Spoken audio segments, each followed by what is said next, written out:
Hear Me Out podcast. We are back. Joined by my boy Brooks as always, man. How you feeling today, Brody? I'm feeling nice and breezy, man. It's another HMO Thursday. I love HMO Yes, Thursday. sir. Yes, sir. That's HMO Thursday in a minute. Yep. We got something to look forward to, man. It's been a crazy ass week, but HMO Thursday is always something that we should be looking forward to, man. But we'll go ahead and get into today's topics, man. The biggest thing that happened yesterday, we'll go ahead and start with that, was Bradley Beal dropped a career high and tied a franchise record 60 points in their loss to Philadelphia. They lost 141 to 136. Embiid went crazy, getting all types of and-ones. It was just a fantastic game. Bradley Beal had 55 points at the end, 57 points at the end of three quarters and like 30 minutes of play. I was like, damn, this guy's going bananas. So what's your biggest takeaway from this 60-point outburst? Another issue with the Wizards, man. Wizards can't play defense for shit. I mean, I think they gave up, what was it, 60 points in just the first half alone. You know, you're giving up. I mean, it's ridiculous, bro. There's no reason why we should be that bad on defense. Like, you need to be able to get stops in order to not waste these kind of games. I mean, ESPN just gave us a stat that the Wizards are like 0 and like 9 or 8 when Bradley Beal scores 40 plus or 50 plus. Wow. 0 and 8? Yeah, 0 and 8 or 0 and 9. I have Jeez. to look up the little graphic again. But that's ridiculous, bro. And another thing, I'm not gonna keep shitting on the Wizards and Bradley Beal, but the worst thing about this 60-point performance is the fact that Bradley Beal only scored 3 points in the fourth quarter. That's right. 3. Like, Yep. and this is supposed to be our franchise player, so he should be able to help us close out games. I mean, you got one guy on the other end, Joel Embiid. He got clutch down the stretch. He delivered the 76ers that victory. We need Bradley Beal to do that because you're not going to get that with Russell Westbrook. I mean, less is more at this point with that guy. So you need Right. Bradley Beal at 27, 28, however old he is, to close out these games and bring us victories because we're paying you the big bucks to do that. So do your job, bro. Bradley Beal is crazy, man. This guy won 60 points and, like you said, only 3 points in the fourth quarter. It seemed like they were trying to press the issue. After a little while, like in the fourth quarter, they wanted him to get that 60 piece. He missed a free throw to have the new franchise record. I can only imagine how frustrating that is. Like, how often are you going to get to 55, 60 points, right? This is like maybe once in a career type of thing, unless you're like James Harden or somebody like that. But I'll give the Wizards a little bit of a break here. They're 2-6. This is a new squad that they got together. I know, they have a lot of the same pieces, but once you add somebody like Russell Westbrook in place of John Wall, who wasn't there again, he wasn't there. You add Russell Westbrook, but this is still a very different team, and they're playing arguably the best team in the East right now. The Sixers are 7-1, and they have a nice groove going on for themselves. So they fought, man. They just ran out of gas. They were down by 21 points, and they ultimately grabbed the lead in the fourth quarter, and that was all the energy they had left. After that, Philly was napping for a while, and they woke up and just sealed the deal. Like I said, Embiid got to the line a lot. Even Ben Simmons was getting to the line there towards the end in the fourth quarter. The Wizards got to play more defense, bro. 140 points in this league. It's like a new thing now for teams to be consistently dropping 120, 130. But 140, you can't allow no 140. The Wizards are now 2-6. Boy, do they miss John Wall, man. Do you think that they would be better right now if John Wall was there instead of Russell Westbrook? And I guess a two-parter. Do you think Russell Westbrook will become like the new scapegoat here in Washington? Yeah, Russell Westbrook will absolutely be the scapegoat. And like I said, less is more with that guy. Like, you open up with 3 straight triple doubles by the guy, you go 0-3. He misses at the back end of a back to back, like, and we get a victory in the 6th game. I mean, it's crazy, bro. And I said this before on the Wizard Junkies and on here too. Like, you give up Russell Westbrook. I mean, you give up John Wall for a similar contract and Russell Westbrook, and you expect John Wall to be like, "Hey, I'm not gonna be as explosive as I once was before. I'm not gonna be the same guy." Plays for the Rockets, and he looks just as good as he did before, if not better. You know what I mean? He looks just as explosive, just as spry. And then you have Russell Westbrook, who hasn't even gotten a dunk yet. He doesn't look like he used to. And maybe that's because he's 32. He has bad knees. But, like, I don't know. I can't justify the trade right now. I wasn't a fan of the trade in the first place. Like I wanted to see John Wall and Bradley Beal get at least one more chance, maybe two, depending on what happens this season. Like this was supposed to be a really important year, and I'm not gonna blame Tommy Shepard for the trade. I'm gonna blame Ted Leonsis because I feel like it was his move more so than anybody else. We got upset about John Wall getting caught with like that shirtless video with him throwing up the gang signs, blah blah blah. You know, he gets caught playing spades on the interview. Like the dude's making some immature mistakes, but don't trade him because of that, bro. Like give him one more Yep. chance. If you have to trade him at the deadline, if you have to trade him next off season, it just feels like the trigger was pulled too soon. Um, yeah, You got to be honest, bro. Right now, it's probably easiest to say. And when the trade first went down, I said Washington won this trade because you're giving away a guy who hasn't played in 2 years, a guy who's injury prone. Yes, he's gonna come out firing on all cylinders, John Wall, right? Whichever team he goes to. And I was thinking ultimately you're getting more skill in Russell Westbrook, but the realization is starting to sit in with me now. Come playoff time, we're going to see the same movie over and over and over again. Bradley Beal looking for somebody to help him out in the fourth quarter, Russell Westbrook, and he was throwing bricks last night. And this is the regular season. This felt like a game where they really wanted to win this game. You know, there's some regular season games that just got more oomph in them than other ones, right? This felt like one of them, even though it's only game number 8. This felt like almost like a must win at 2-5 with this new squad with Russell Westbrook and Bradley Beal, right? Two superstars. You don't want to go 2-6. So it felt like a must win game, and they just couldn't come up with the win. And Russell Westbrook did not do any favors here. What he had, like he had 14 points in the game yesterday. He was looking for Bradley Beal a lot, but once he started shooting in the fourth, man, it wasn't very good. Like I said, they just ran out of gas. And John Wall in Houston, you look at how he's doing. He's running all over the place, playing defense. I think he scored like 28 last night, more than James Harden even. He looked like he's the best player in the Rockets as of the last 2 games. yeah. I agree. And again, John Wall, James Harden doesn't even want to be there. Same might just be low. Yep. Nope. But John Wall is definitely making a trade good for the Rockets and kind of poor for the Wizards. And you hit the nail on the head, bro. Like when it matters the most, crunch time, playoffs, the dollars are the brightest. He's either gonna shoot you out of a game, he's gonna want to compete with Damian Lillard or like Donovan Mitchell. You know what I mean? Losing to a rookie in the playoffs, like it's just so many flaws with him. No matter how competitive he is, it just always seems to bite him in the ass. So to and again, I would have wanted to see what John Wall could do, and if he increases his trade value, then even better. You could actually get a younger point guard. But instead, you got a guy. John Wall is only 30 years old. You get an older point guard Right. with just as much injury issues, and yes, he can like change the culture. But again, the dude is older. He's got more mileage on him. He's got just as many knee injuries. Like, what was the point? I just To don't. me, bro, I think Russell Westbrook, he needs to be at this point, he's proven that he can't be the guy on the team, right?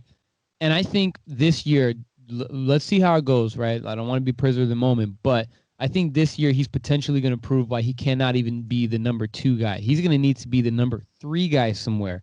Like for example, if he were to go play in LA with the Clippers, he would have to be the 3rd guy behind Paul and Kawhi. If he were to play whatever other big 2 you got going on, Jaylen Brown and Jason Tatum, he should be a number 3 guy. I think that's where he's going to get a ring. If he does get one, it's going to be as a number 3 or just an important player. Like he's not the guy or even the backup guy. Yeah, which is It's great it because sucks, man. prior to even getting traded, he was like, "Oh, I want to go to the Knicks.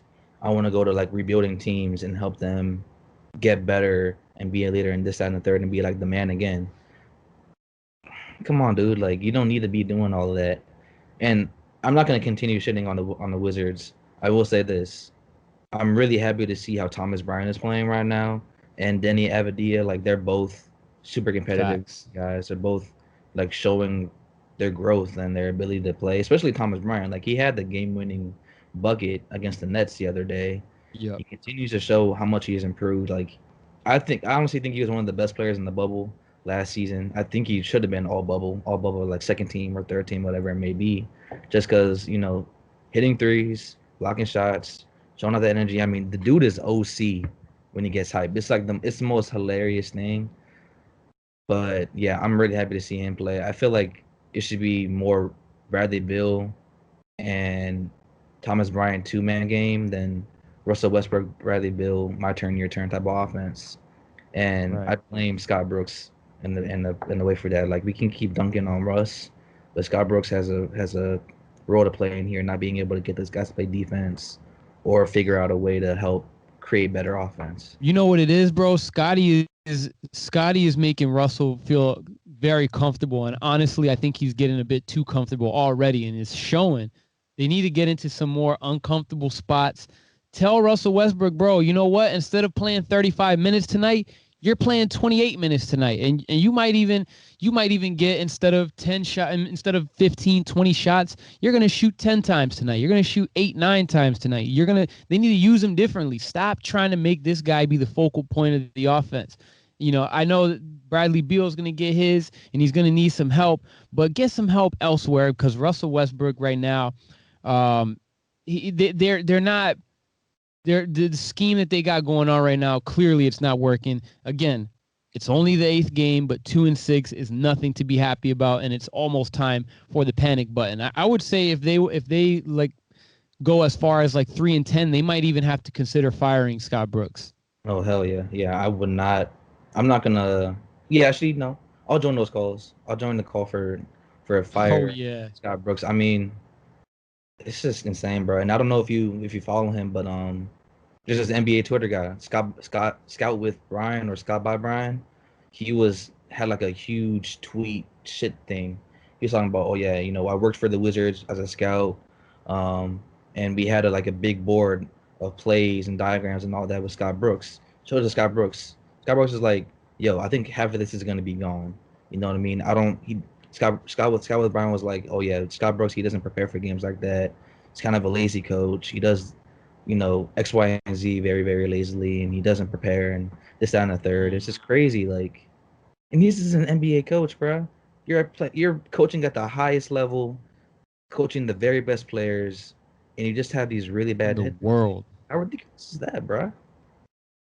And I can't say this is all true because this is third party information, but yeah, crazy, bro. It's just what you hear, and yeah, and that's dope that you get to be a part of those Zoom calls, huh? Very dope. I should probably raise my hand more on Zoom and ask questions, but it So just feels tell us a weird. little bit about that. So, I mean, basically, get emails from Monumental. Click here, get in the Zoom calls with Scott Brooks, Ish Smith, Bradley Bill, Russell Westbrook, Thomas Bryant, Denny, Troy Brown Jr., whoever it may be.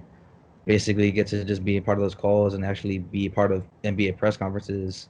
I'm still kind of like getting into my zone, I guess you could say, because I'm used to interviewing like college basketball players and high school players.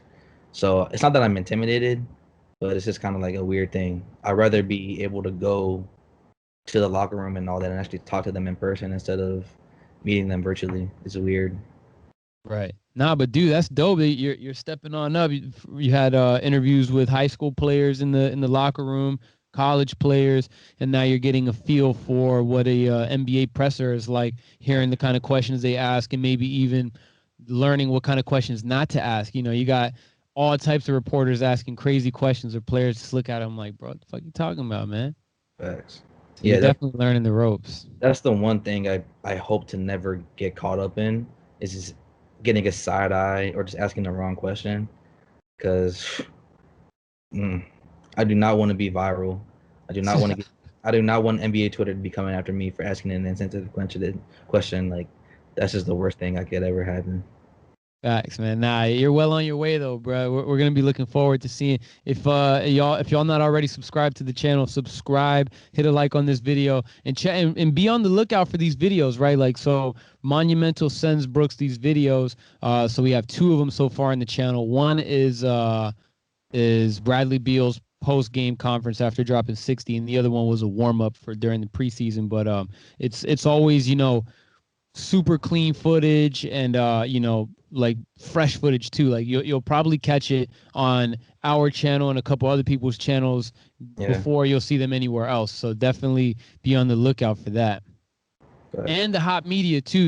We got Hot Media in the description, which is a Brooks sports blog. So y'all definitely should check that out as well. It's a lot of dope gonna stuff try coming. to gonna try to post up more Wizard stuff, and then if I can just get on my own way, start doing like more NBA talk stuff, then I'll do that too. That's a Be on fact. the That's a lookout for fact. that, guys. I think Hot Media podcast would be a dope idea, huh? As like another branch of Hot Media. Yes, sir. Hot Media gonna be. I mean, it's already an HMO affiliate, so Facts. definitely just branch out a little bit more and have some more fun with it, man. Because we're already growing here, huge, big time with Right. Frank analysis, HMO, and all that. So, Hot Media needs to be a part of that too. That's a fact. That's a fact. All right, moving on, man. Enough of the Wizards, bro.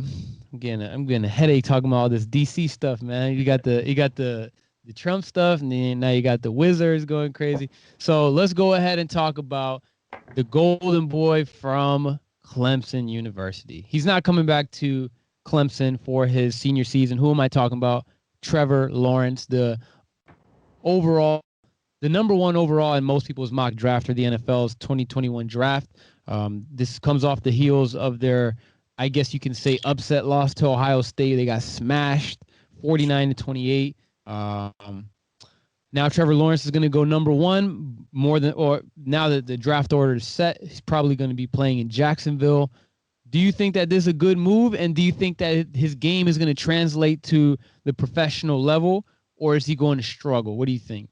I think you'll be all right, and professionally, I think it just matters. Once again, like with almost every young quarterback, who's going to be coaching you? Who's going to be tailoring that offense around you? Can we count on Jacksonville to do the right thing? I mean, he definitely dodged the bullet with the Jets winning games and like screwing themselves out of the top pick. So I'm happy for him for that, you know. But I think he'll be okay. I don't think he'll be like a superstar, but I think he's gonna be really good, like Pro Bowl level quarterback. Um, but I'm not even as excited to see him play as I would like a Justin Fields or someone like that. Like All right. again, you called him the Golden Boy. He's like Sunshine from remember Sunshine from Remember the Exactly. Titans? He's That's just what I thought I was saying that. I meant to say sunshine, not golden boy. Sunshine. That's what I meant to say. from Remember the Titans. Yeah, I mean, Yeah, and the yeah. dude is like he's a really good quarterback. Like, don't get me wrong. I mean, the guy took the crown from Deshaun Watson and like Sure delivered him a did. second championship. He went to 3 straight college football playoffs. Like, They and made that's that boy Dabo look nice. bro, and that's so much better than what they used to do with like the BCS and all the controversy with that. I mean, I'll say this: it was kind of controversial this year just because people were complaining about Ohio State getting a chance to play. They only played 6 games. Notre Dame never plays well in the big time lights. Like they got smashed by Clemson the week before, and then they got smashed by Alabama.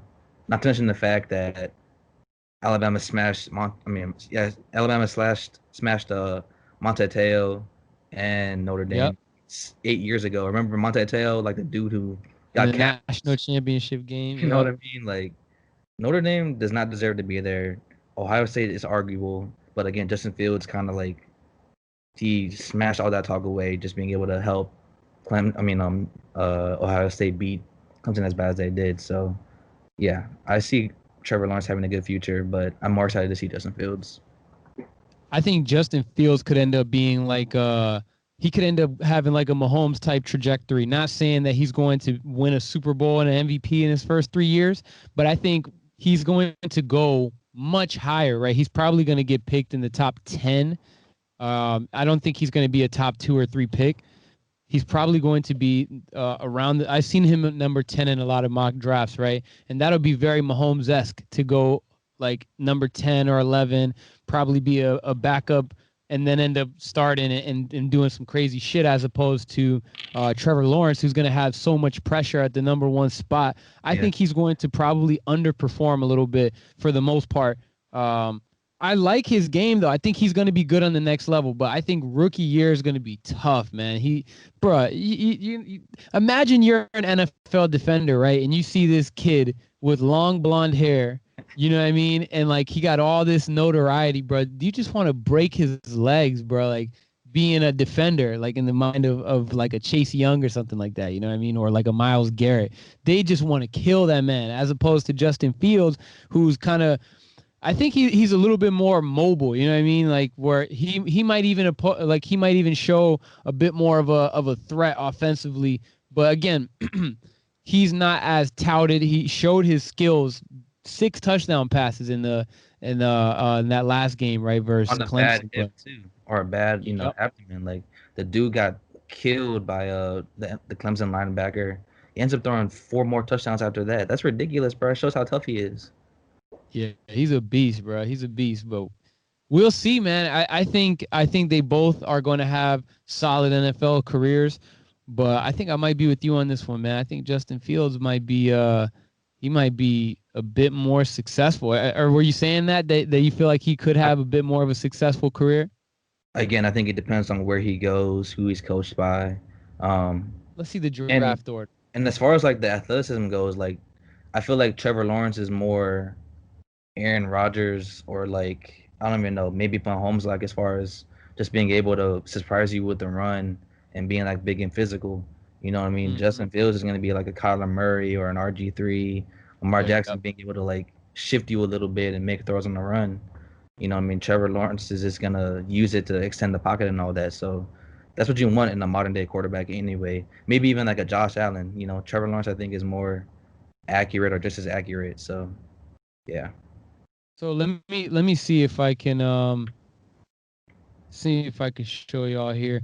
Uh I just saw I'll put it over the video, right? So right now the draft order is number one is Jacksonville. That's probably going to be, or most likely, like 99% chance going to be Trevor Lawrence. And then you got the Jets.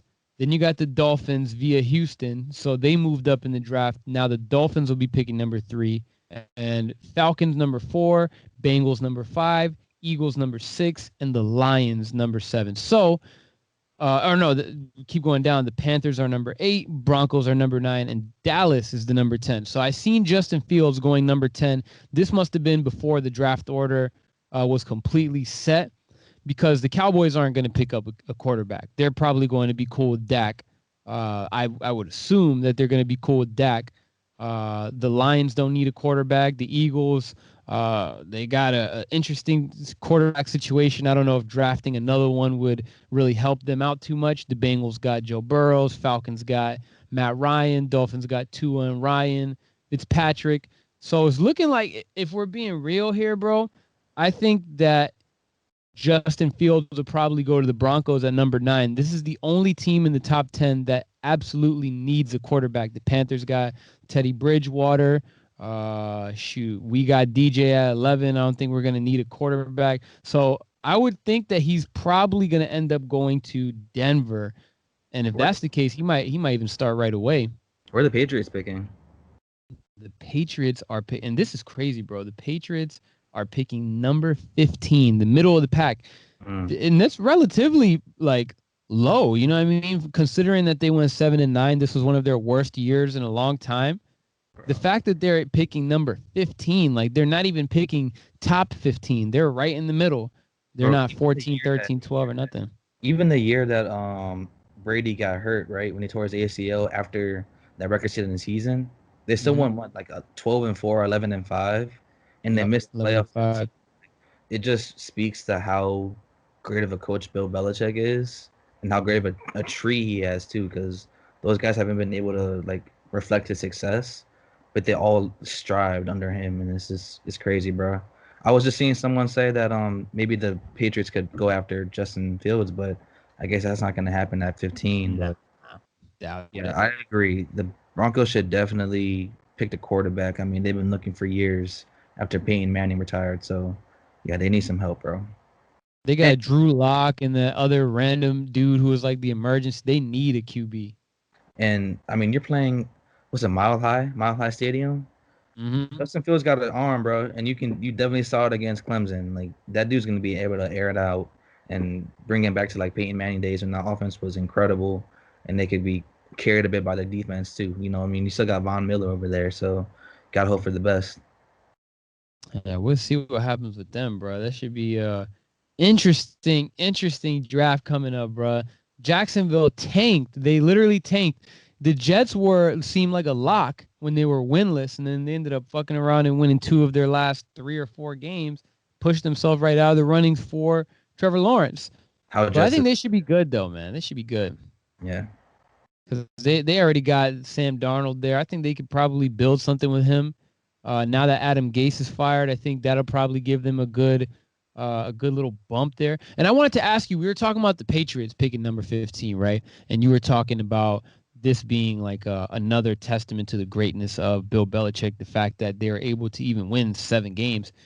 Do you think that with the Bucks being 11-5 and now being in the playoffs, does this prove that Brady is better off without Bill Belichick? Do you think that Tom Brady kind of showed that he has the upper hand here in terms of who's going to be better on their lonesome or being with a new group? nah. I mean, again, Tom Brady is the greatest quarterback of our lifetime, maybe even ever. So you expect him to do the things that he did with Tampa Bay. I mean, I know I put my foot in the mouth earlier talking about he might be on like that cliff that Max Kellerman talks about. But Yep. he is the GOAT, bro. So of course he's gonna be able to lead the Bucks to the playoffs, have a great December like he usually does. So I'm not gonna sit here and say Tom Brady is the reason of the Patriots' success because they have the greatest coach of all time too, with Bill Belichick. And again, he had all these coordinators be with him, and they've left and they've come back. This, that, and the third. I think the reason why the Patriots have struggled is because they sold the farm earlier just to get more Super Bowls. I mean, Bill Belichick said it too, and I agree that when you keep on selling out to win, this is what happens. I mean, Cam Newton has no weapons around him. The defense struggles. The offense struggles. The Patriots had what 12 passing touchdowns this season. That's low. Wow. That's 12 for the whole season? I think it was something ridiculous. I Jeez. can't don't quote me on that number, but it was like That's a low number. a franchise low, season low for Cam Newton. Cam Newton, he isn't the greatest quarterback. He's definitely very athletic, but he's capable of throwing more than 12 touchdowns. So not having anybody around you to count on definitely hurts you. So I blame it on the fact I blame it more on the fact that they didn't have anybody around. They sold the farm. Then yeah, he doesn't have Tom Brady anymore. Yep.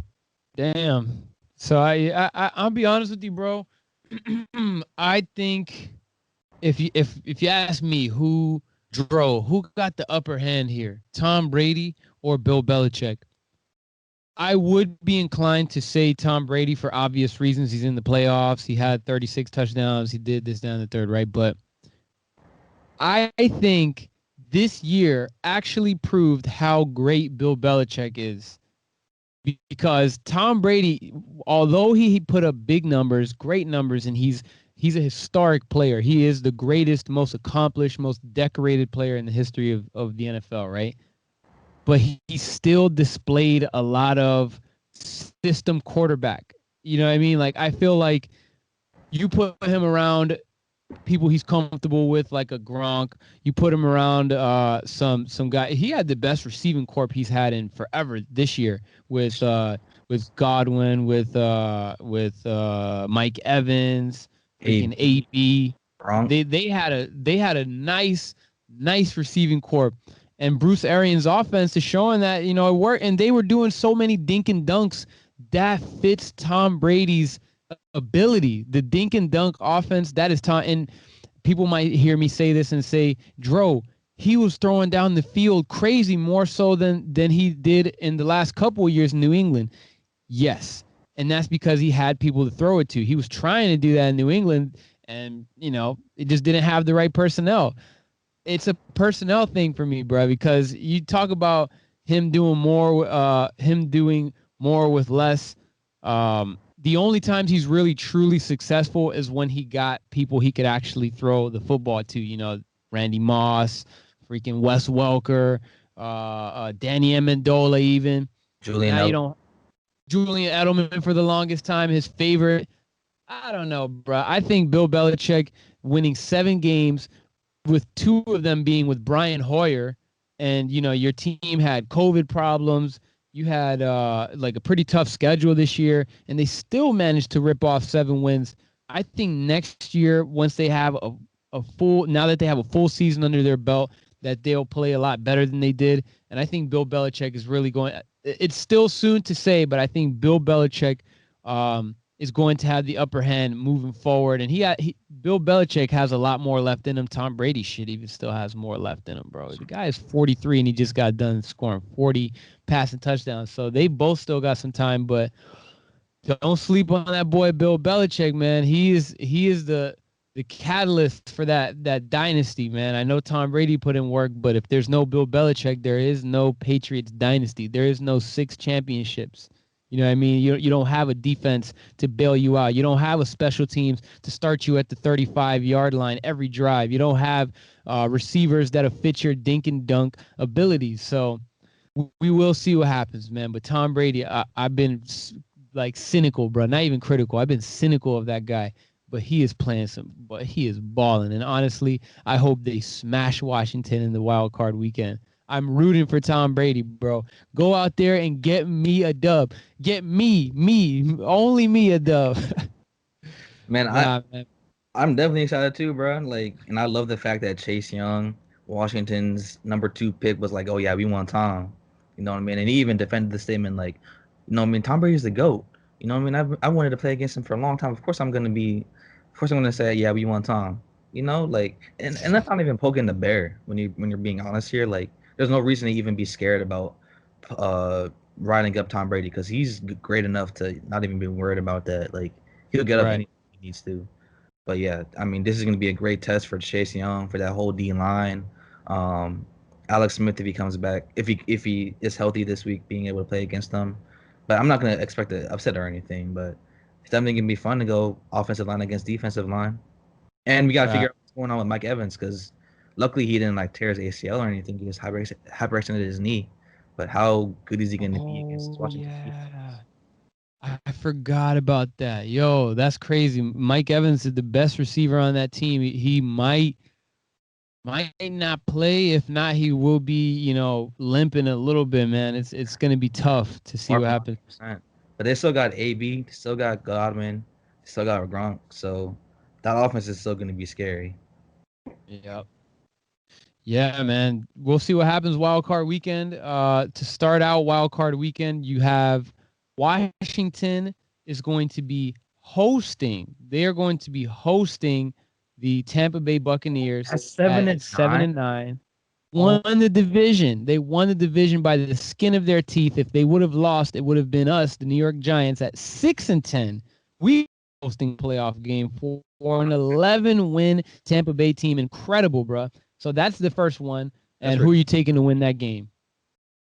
Oh yeah, somebody's gonna they're gonna embarrass them. But like I said, I'm still excited to see that game with Chase Young and all them. I'm a Chase Young fan. Inject his swag into my veins, bro, because I love just watching that guy play. Shout out to Mike from Curry in the podcast. You know that's his man's. I know he's excited to see him. Yes, sir.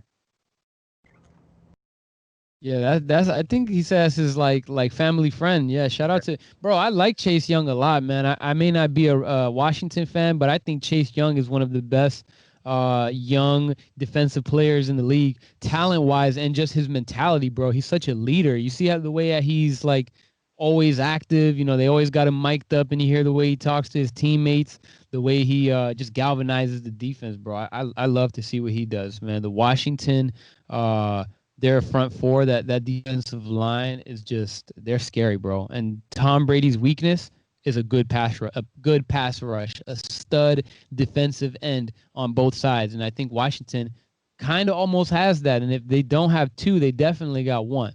Yeah, So the second game I got here from the NFC wild card is the Seahawks and the Rams. It's going to be a divisional matchup in the wild card weekend. The Seahawks will be hosting that one. Who do you got taking that W? I'm going with Dangerous Wilson. Seahawks are gonna win by like I say they win by at least 2 touchdowns. I don't have any more faith in Jared Goff. He's been struggling since that Super Bowl loss. So Man. yeah, I'm gonna go with the Russell Wilson and the Seahawks, man. Yeah, the Rams are in shambles. I agree with you. Seahawks win that game. They always find a way to pull off wild card weekend, so I give them faith in that one. Saints and Chicago. The Saints were the second best team in the NFC at 12-4, and then you got Chicago that's been kind of on and off the Mitch Trubisky train. So I think both of us kind of agree who's going to win that one, huh? Is Michael Thomas gonna play that game though? I believe not. I believe Michael Thomas is going to be inactive for this game. Let me check. But Let me is he check on the is he Saint on reserve? injuries. Because I think Saints. What did you say? because I know he was on there because of like his ankle injury, but I guess they probably took him out. But yeah, that's crazy. Yeah, Yeah, he is no longer on their injured reserve list, so he should be playing this weekend. interesting. Yeah, I mean, especially yeah, if they get Michael Thomas back and Drew Brees is like relatively healthy, yeah, they're gonna have a good run. Yeah, that should be an interesting matchup. Saints versus Bears. I got the Saints winning that. You got Drew Brees coming back. He's going to be there. You'll have you said what? Drew Breesy. Yes, sir. Drew Brees is going to be in there. And then he got Michael Thomas. Their defense has been amazing all year, so I really don't see why they shouldn't win that game pretty easily, probably by more than one score. And then after that, you got the number one seed in the NFC. That is the Green Bay Packers. Your boy Aaron Rodgers, that That's bad man himself. man. That bad man. He's gonna be enjoying a nice weekend on his couch. He'll be doing the same thing we are doing, and that is watching these games. They got a bye week. This year is different. So every year in the NFL, you have two teams in each conference. The top two teams always get bye weeks. This year, it's only going to be the top seed in each conference getting bye weeks because they added an extra playoff spot for each conference. So instead of one instead of two games on wild card weekend on each side, it's going to be three games to kind of I think that's to just make it a bit more interesting. Now I don't know if that was a COVID thing or if that was going to happen anyways, but definitely spicing it up a little bit, really giving incentive for teams to not throw the last couple games of the week. They want to give them incentive to be the number one team in their conference. So they earned that spot and they'll be awaiting the winner of actually no, they'll take the lowest seed that comes out. So I think that should be yeah, they'll be taking on the winner of the Saints and the Bears. So it'll probably be Packers versus Saints divisional weekend. We'll get to Ooh, that that's by gonna the be time we get fun. to that. That would be a fun game. Oh my gosh. Yes, sir. Man, we seen Aaron Rodgers has struggled against teams with good secondaries, and the Saints have one of the best in the league. So we'll see how that turns out. Let's move over to the AFC. We got Titans and Ravens. Your Ravens, Brooks. Who are you taking to win that one? Who do they play again? Who do they play again, Who bro? you say? Who you taking? There, it's going to be Tennessee, Derrick Henry versus Lamar Jackson. Oh, I mean, hey, first and foremost, this is like the most important game of Lamar Jackson's playoff career because he's got to get Oh, a win.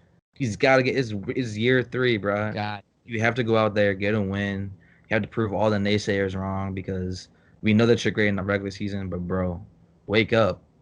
I mean, last year wasn't necessarily his fault because everybody was dropping passes, but Mm-hmm. yeah, you got to go out there and get a win. You got to go out there and make everybody proud. You got to get all the Avenue people happy for you, bro. Avenue.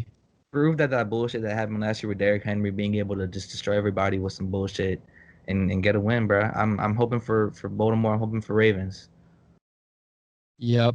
I going to go ahead and go with you on that one, too. The Ravens are going to come out of this game. The last time the Titans and the Ravens played each other was on November 22nd, which was an overtime game where the Ravens basically had control up until the very end, and then the Titans came back. They won in overtime off of a Derrick Henry rush. Derrick Henry went off for like 200 yards in that game. That's Final great. was 30 to 24. Ever since then, the very next week they lost to the Ravens, but they only allowed 19 points in that game. So you saw moving forward, they got a lot better. They allowed 19 points against, at that point, was an undefeated Steelers team that's now been struggling since then. So it's been a lot of upside for the Ravens. After that, after they lost to the Titans, they lost to the Steelers.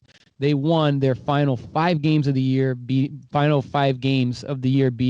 the Cowboys, that Monday night classic against the Browns. They beat the Jaguars, who were throwing their season away. They beat us, who were fighting for our playoff life, New York Giants.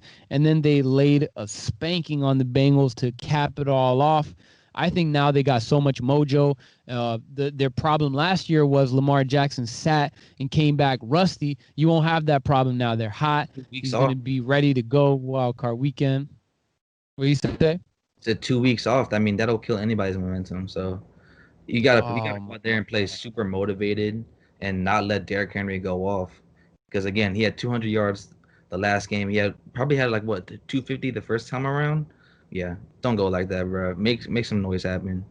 You know what I mean? You're gonna need to be like Ray Lewis and Ed Reed, inspire that defense to make some big plays again. Because you can't lose for a third time against Nope. Tennessee.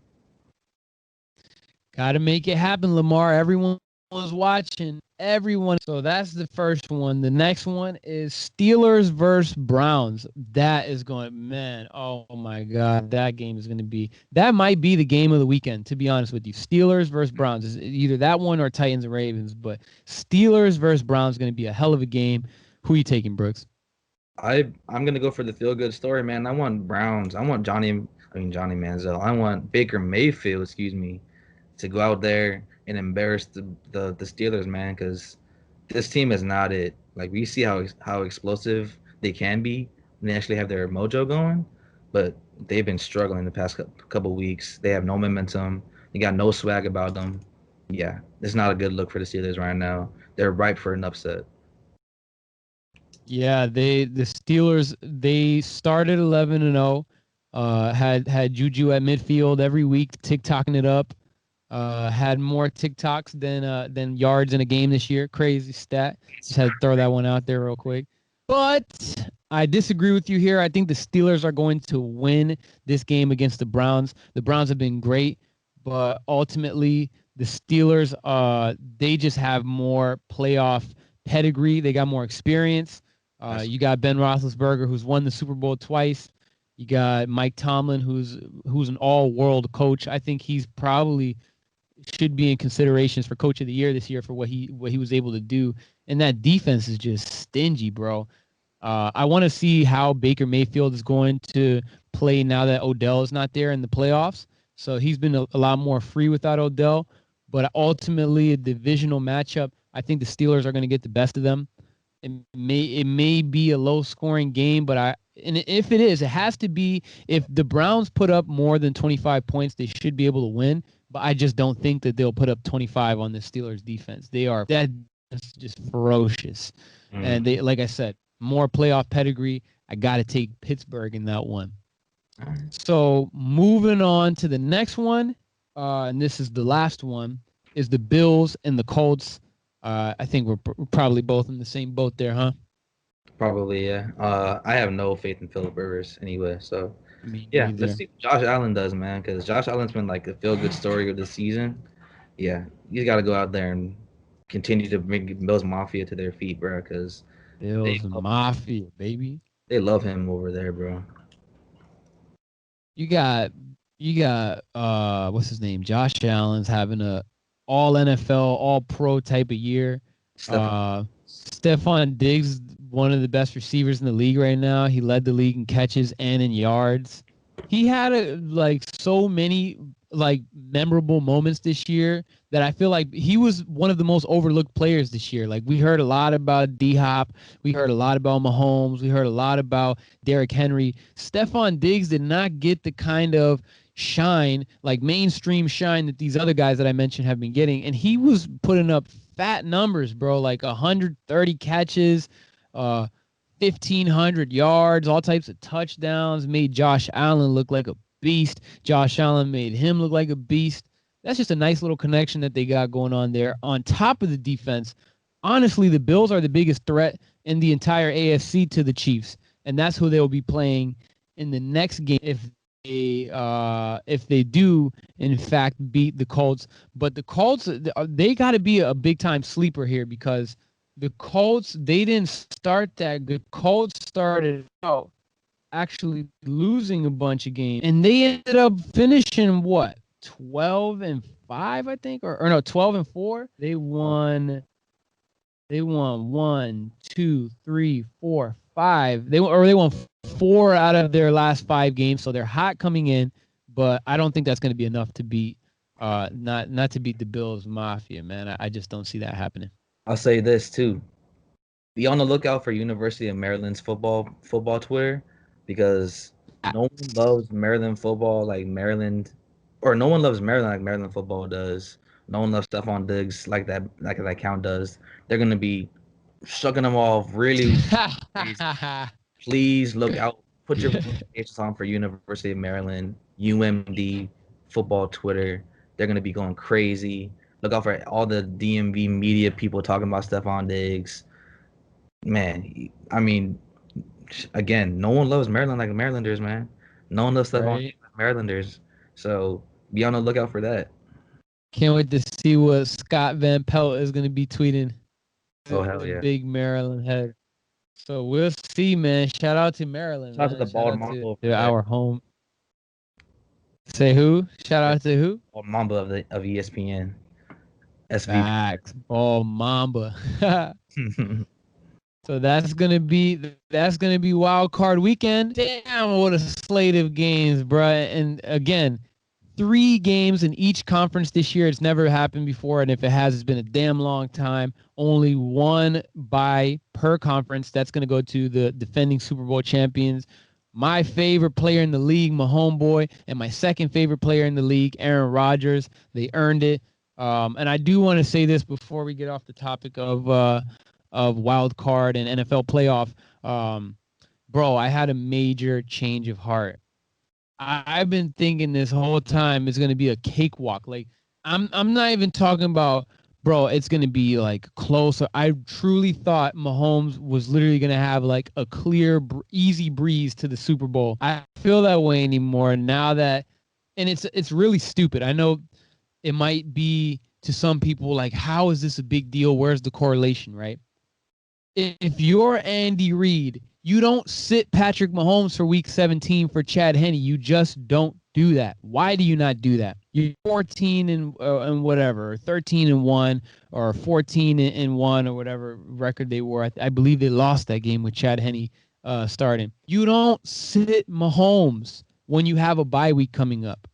We saw what happened last time. A 14-2 team rested their star quarterback before their divisional game. That was Lamar Jackson a year ago. 14-2. You come out after a 3-week layoff, and then what happens? There's no type of chemistry.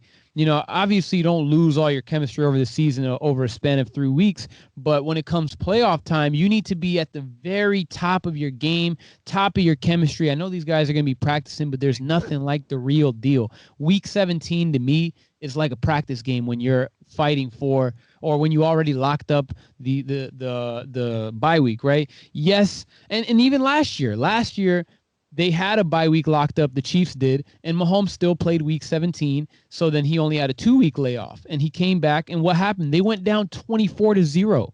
So he was already kind of rusty in that sense, right? So now you have a 3-week layoff. Teams have kind of showed there is a weakness in the Chiefs game. There is a weakness in Patrick Mahomes' game. Patrick Mahomes been throwing up some passes where defenders are just kind of going up and taking that shit. And and that's happening with more frequency. Mahomes would have a lot more interceptions if these guys would just hold on to the football. There's a lot of dropped picks. Come playoff time, I guarantee you there's not going to be any dropped picks, or if there is, it's going to be a lot more sparse. You're going to see a lot more turnovers if you keep playing sloppy like that. You add sloppy play, you show you show the weaknesses in his game and the Chiefs offense, and then you add a 3-week layoff, and then you potentially play Bills Mafia for your first game back. Oh my God, it is not looking good for the Chiefs, bro. And honestly, my cold take, man. I know people probably won't agree with this. I think the Chiefs won't even win a playoff game this year. Wow. I don't think Wow. that Mahomes is going to pull off not even a single win this year. I'm hoping he does. I really hope that I'm wrong about that. I hope I'm jinxing it here, but like, or reverse jinxing it or whatever. But truly, you don't rest your star quarterback and then have him be off for 3 weeks. We saw it happen last time, and Mahomes is going to probably win the MVP. Would you agree with that? Probably, yeah. I don't. I mean, I was a Russell Westbrook guy. I was a Russell Wilson guy earlier, but he tailed off. Mahomes is the only one who was super consistently great. I mean, maybe Brady can give him a run for his money, but yeah, Mahomes probably got it. So you have the MVP, you have a 14-2 record, and you have a 3-week layoff. It literally smells like last year's Ravens to me. And you go up against a good team, a good defense. The Titans had a good defense. They had a good run game.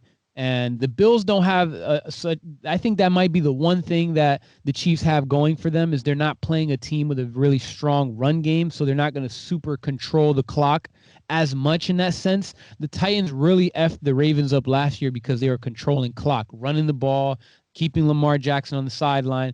The Bills, if they can incorporate a run game, they'll have a really good chance at beating the Chiefs. Again, it's probably a cold take to say that the Chiefs won't even win a playoff game this year, but it's very realistic. You've seen the weaknesses, and if these teams aren't going to capitalize, bro, when are the teams going to capitalize on Mahomes' mistakes, bro? He threw 3 interceptions against the Dolphins and they still lost, right? That's not going to happen in the playoffs. If he throws 3 interceptions, they're toast.